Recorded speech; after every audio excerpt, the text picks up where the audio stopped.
Sir,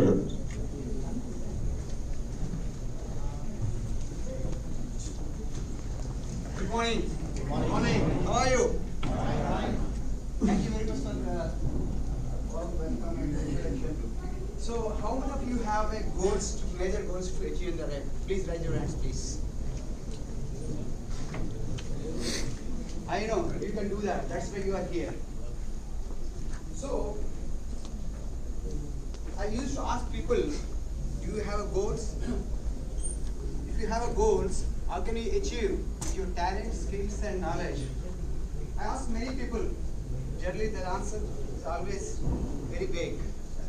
So, we all feel that if we have a chance to live again what we have lived in the past, everybody says that I will do much better than what I am doing now. That means, what we are today is what we have done in the past. So what we do, what we are accomplishing, are accomplished is the tip of iceberg which is possible for us.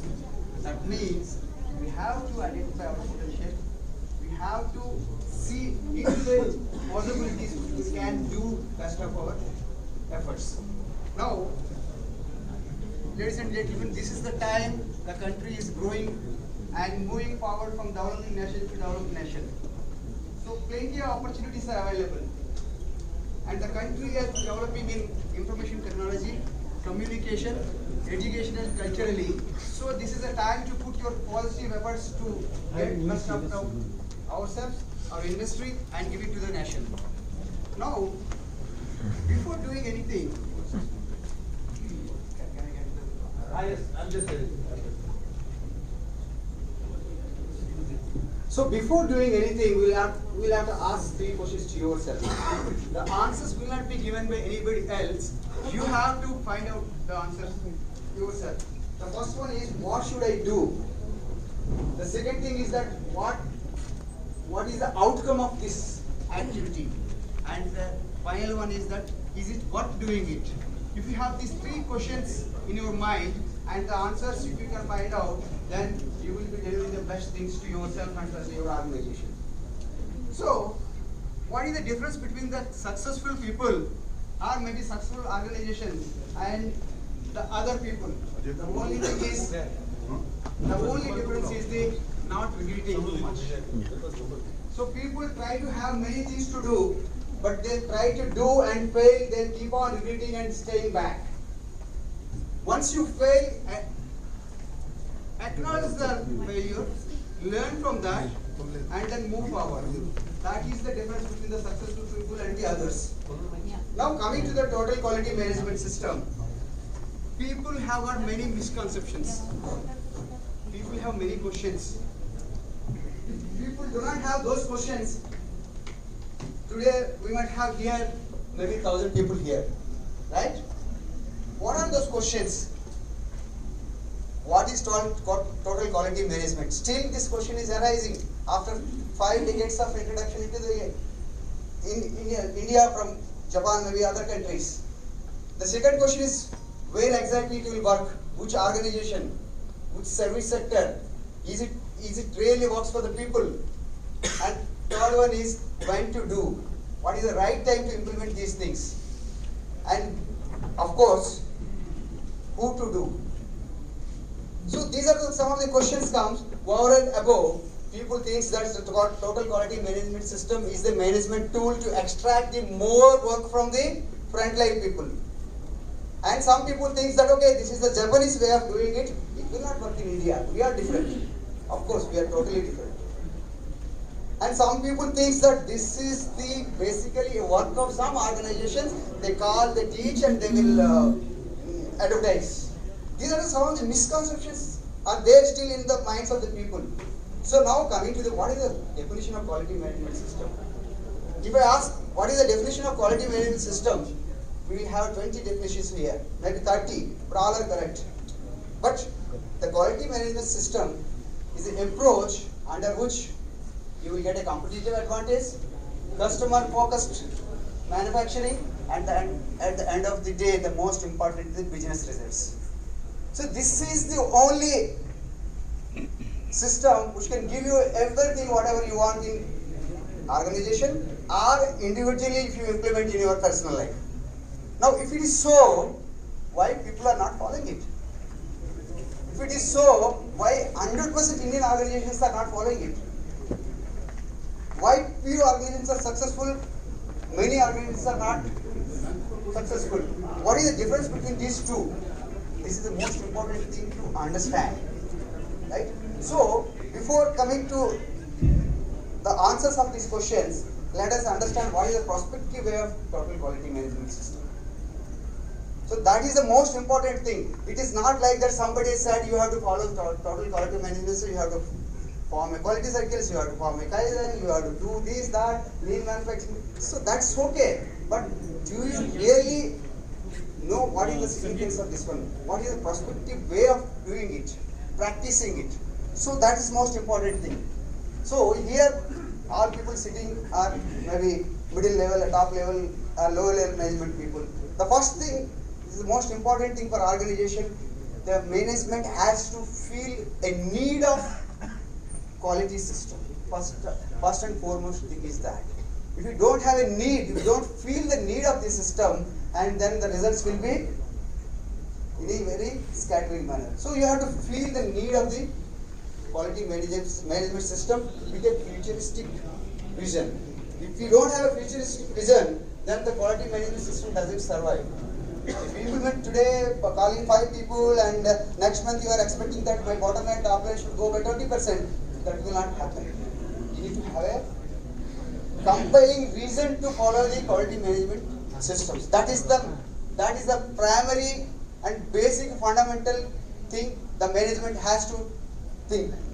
Once you have that compelling reason to implement the quality management system, the second thing comes is the management tries to have a vision for the company, and then once you have a vision, you will have a goals.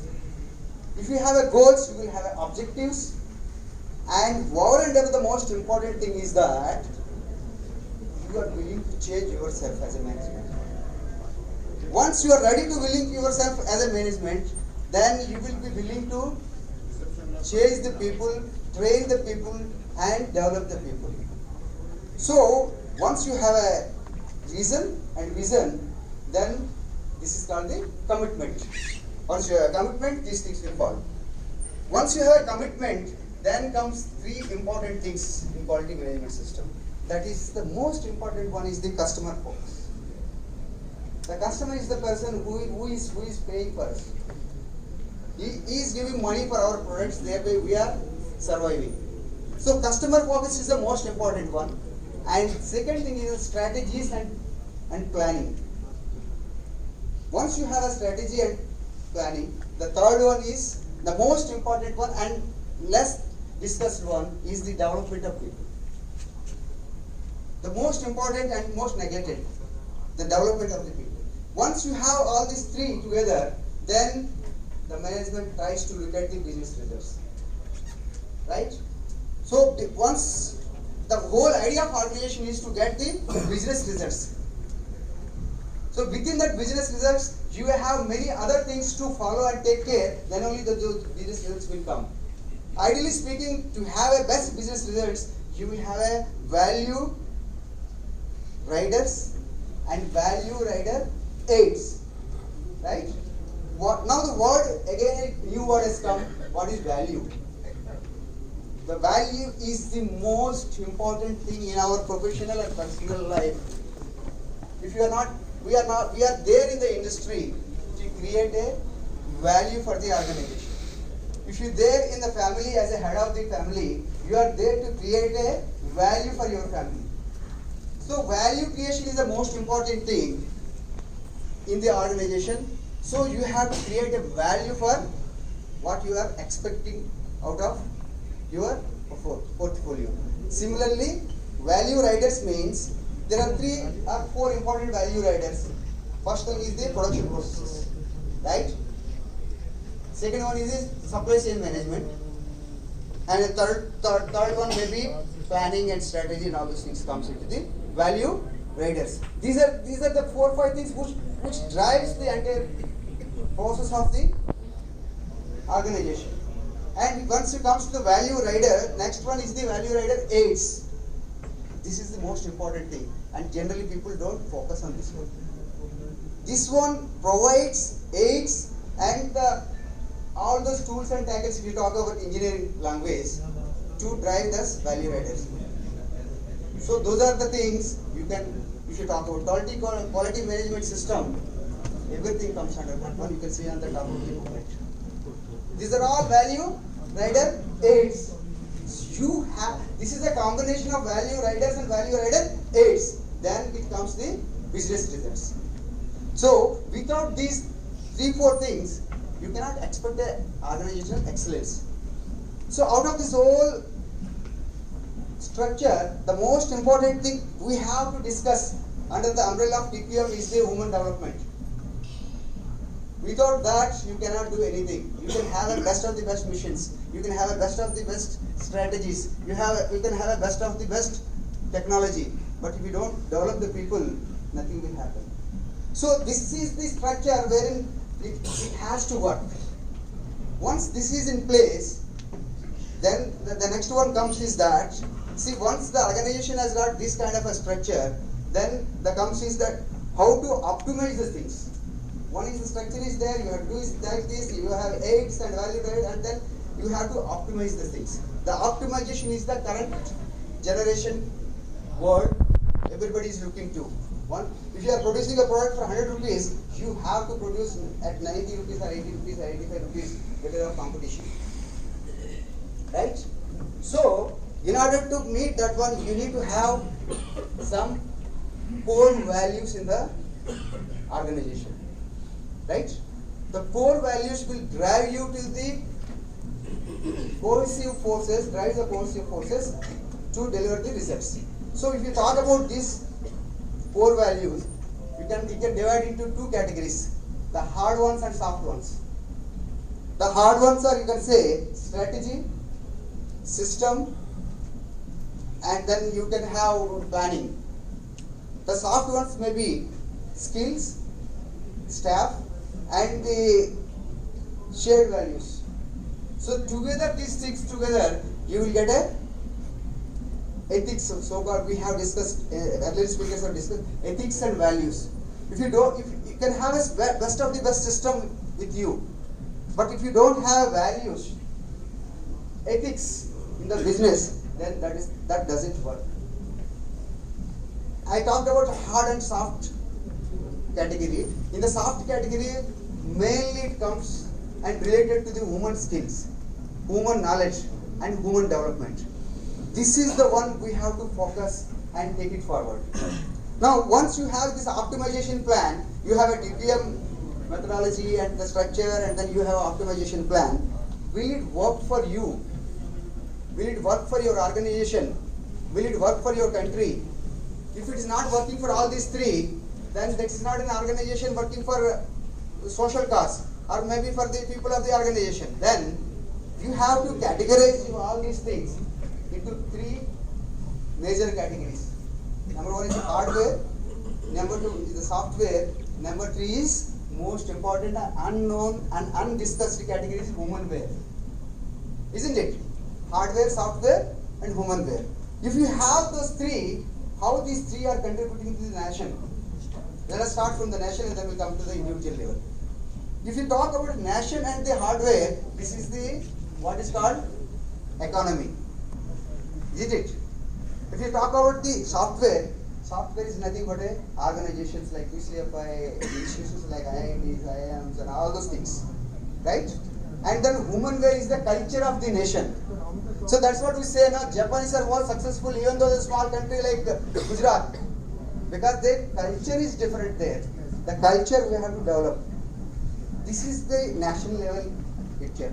If you come to the organization level picture, when you talk about hardware, it is the competitive advantage. Isn't it? Number 2 comes is the software, is the management systems. Primarily total quality management systems. This is the software for any organization to run it effectively, to get the business results as well as to contribute to the country.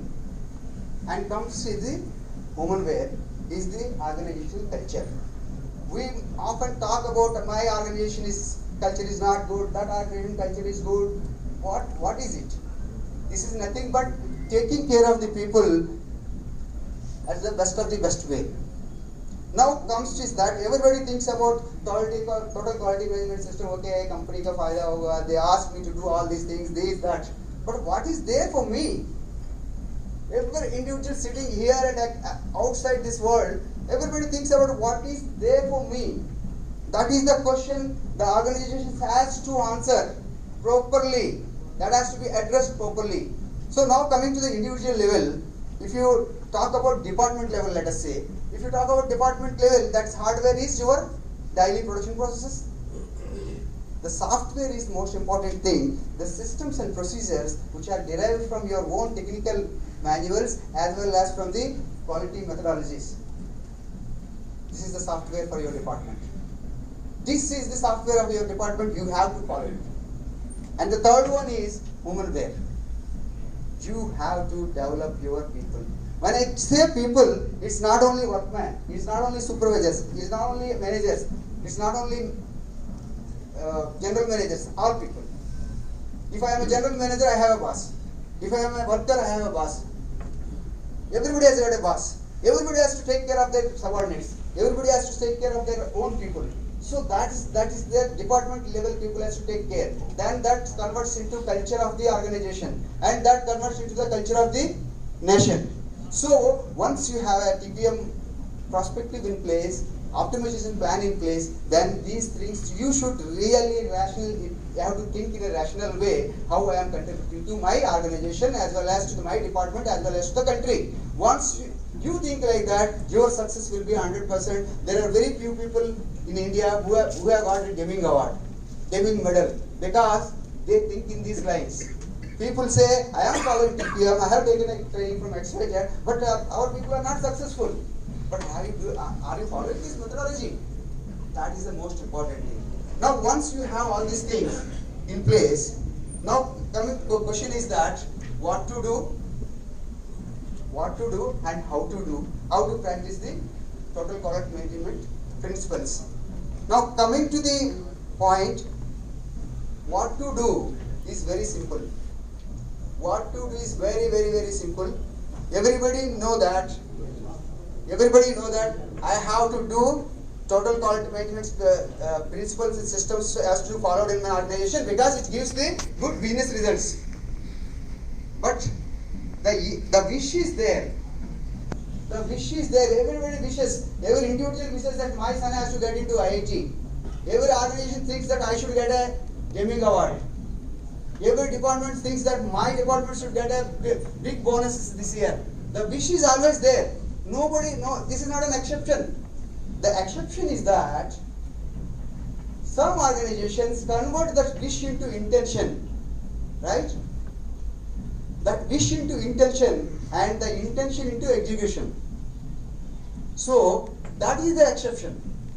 Everybody has a wish, but some people convert it into the intention, some people convert it into the execution. It's like a filtering stage. That's why few industries are very successful, some are not successful. If you have a wish, you should have intention, and then you should execute it to the results, right? So if some companies doesn't have, that's why many companies do not succeed in this. So now if you have a wish and intention and you wanted to execute, there are a lot of things available to know what to do. Organization like QCFI, organization like CA, organization like your own departments and all quality gurus, there are n number of books available to learn what to do. That is very easy, what to do. Now coming to how to do it. This is the most important thing to learn and practice. The first thing is how to do it. Once you are in an organization or in an institution or in any service sector, the most important thing what you daily deal with is dealing with the people. Once you are dealing with the people in any level, even at your home, the most important thing plays a major role is appreciation and motivation. Once you are dealing with the people, you should motivate the people, you should lead the team by setting the examples. Everybody wants to lead the teams, but they don't want to set the examples. If you want to succeed, if you want to lead a team, if you want to get a business results as you expected, you have to motivate your people. You have to appreciate your people with the leadership of great examples. So that is the biggest challenge for not only in India but abroad also. In any industrial organization, this is the biggest challenge for us. Now, once you wanted to work with the people very effectively, you wanted to get the best of the best out of the people, then you have to motivate the people. You have to make them motivated to voluntarily participate in quality management systems. So the motivation is such a way, such a deep, they should voluntarily come and participate and put their best efforts. That is the number one. Number two, you should hold them together. All different kind of people, different attitudes, you have to hold them together. The second thing. The third thing is that, as I discussed, you have to be very creative and set examples for your team members. You should be very creative. If you are not creative and you are expecting that your people should be very creative, on the board it is okay, but on the floor it will not be. And last one is the have a positive relationship with the people. Positive relationship means if I am a boss, 400 people are reporting to me, I can say anything, they will follow. This is also a relationship. This is the boss and subordinates relationship.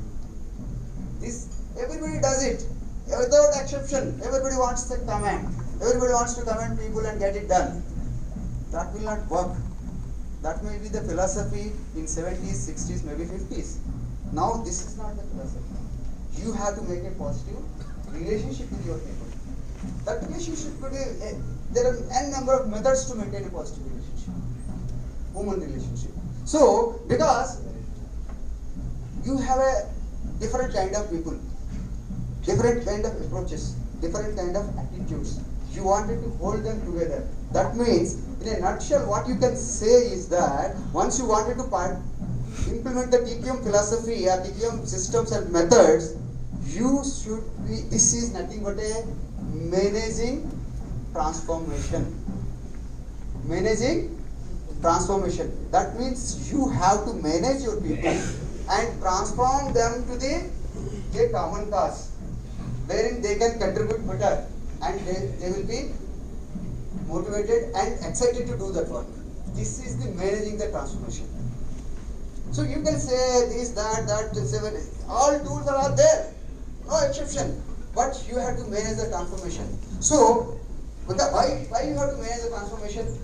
200 people, 200 attitudes. It's very difficult to control the people. So you have to manage the people with a transformation of a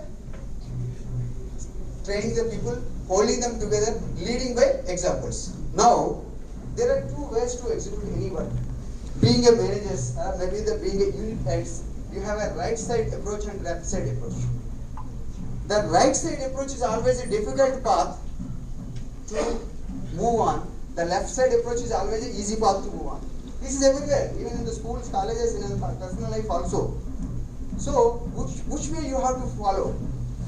I will talk about left side first. The left side is very easy. Life is going on. I am going to office, I am doing a daily routines, I will come back home and again tomorrow I will go there. Or otherwise, wherever the life is taking me, they will simply go away and they will not reach anywhere in their careers or life. That is the easy way of going. The second thing is the right side one, very difficult, very challenging, but the results are very fruitful. So where if you put those efforts in that direction, if you get a result, of course it takes some time. If you get a result, the royalty of those results you will carry for the next 2 decades. Which one is better to do?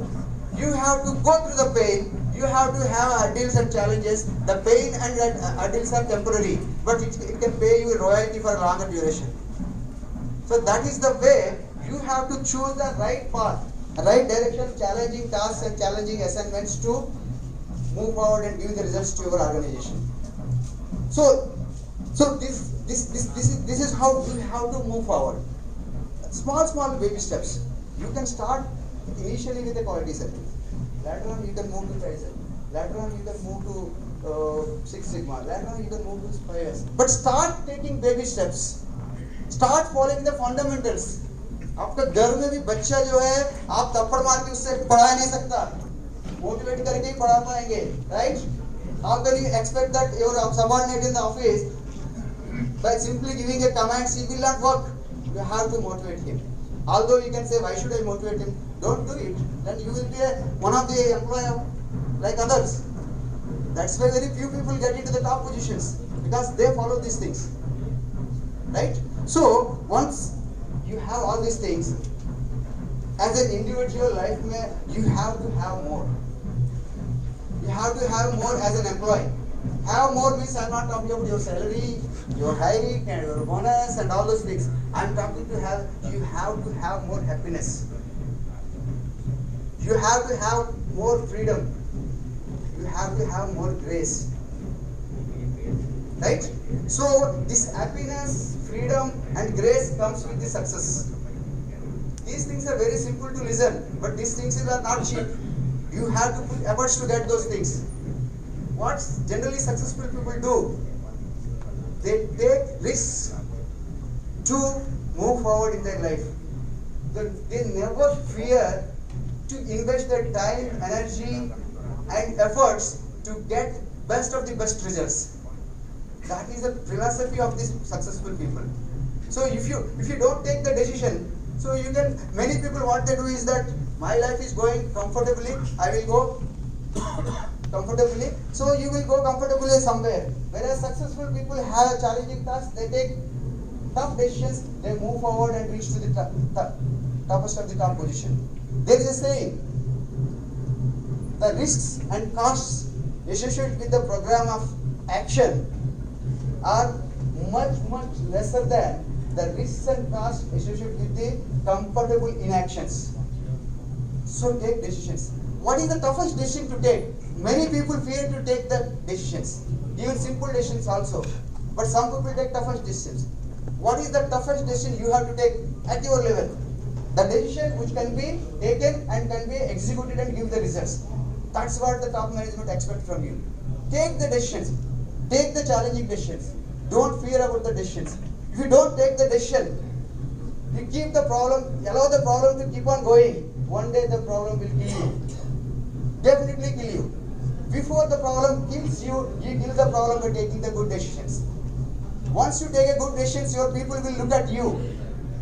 They observe you and they become like you. That is the philosophy of the success in organization. In total quality management, you have to lead the people from the front.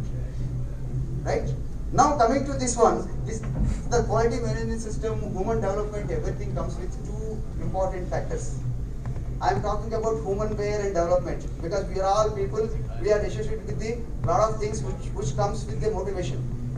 So there are two things everybody has to take care of in their organization, in the family, or everywhere in the society.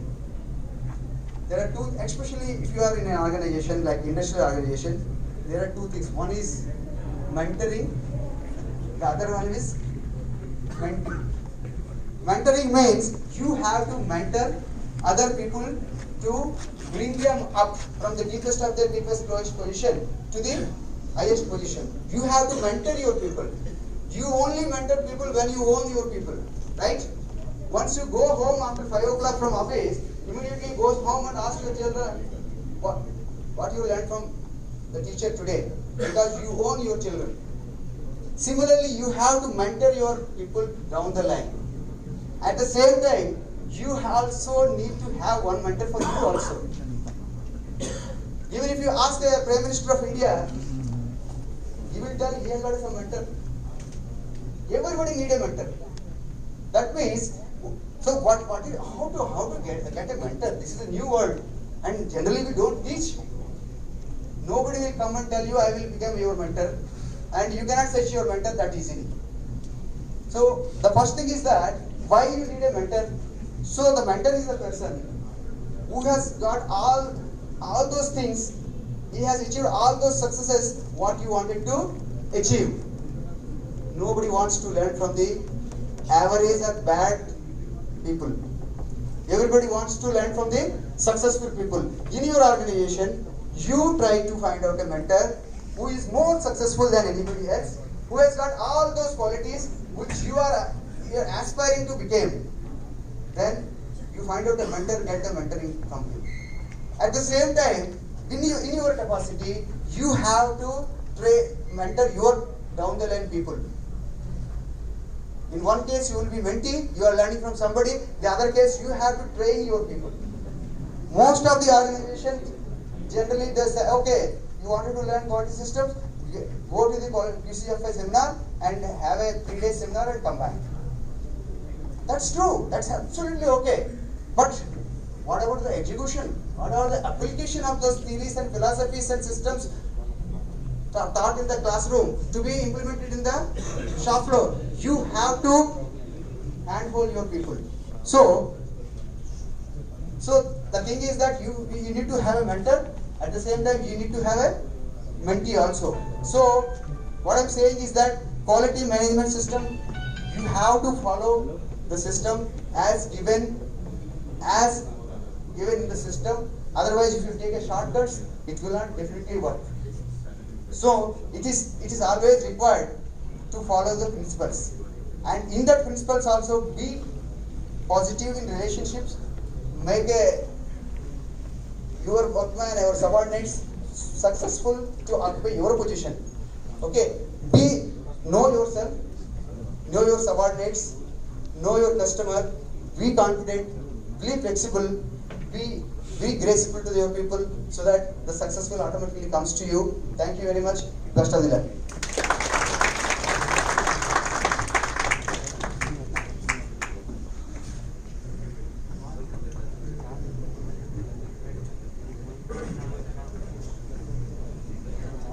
Thank you, sir. Thank you for your very enlightening talk. I found one thing.